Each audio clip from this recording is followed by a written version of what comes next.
Hello, this is FTC Team 15006 Nerdvana's Control Award submission. One of our goals we set out at the beginning of the season was to have a consistent high-scoring autonomous period. In order to do this, we first had to have quick recognition of our custom signal sleeve at the beginning of autonomous.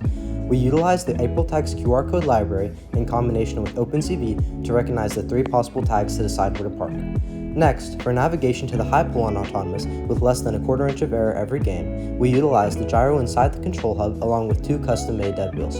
With these sensors, we can generate custom paths using the Roadrunner library and visualization, so that we drive to the right spot every time and park at the end of autonomous every time. This leads into the scoring section of our autonomous, which utilizes a combination of timers and motor encoders with tasks running in parallel.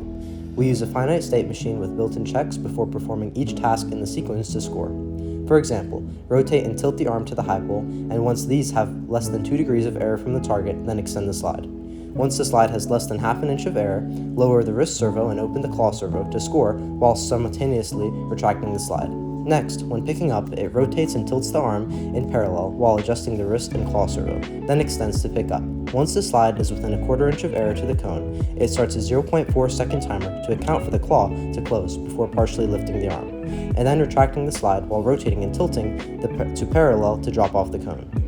This allows the scoring functionality to perform perfectly almost every time, giving us the highest average autonomous in our league and second highest average cones scored in the state of Florida, with our autonomous scoring 4 to 5 cones in 7 out of 8 matches at League Meet 3, with the one match where that didn't happen being due to a mechanical failure of an odometry wheel.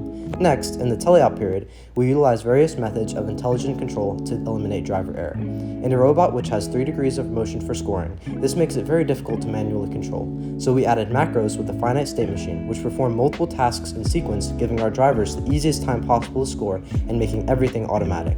We have 8 different macros available to our drivers so that they can score on every pull on the field with just the tap of a few buttons. Another teleop innovation we are proud of this year is our robot heading autocorrection. This allows the driver to drive the robot around the field without worrying about maintaining the right direction if another robot were to run into it, or the driver were to hit a pole, allowing for clean and consistent scoring. This concludes our Control Award submission video. We would like to thank our sponsors and thank you for volunteering and watching.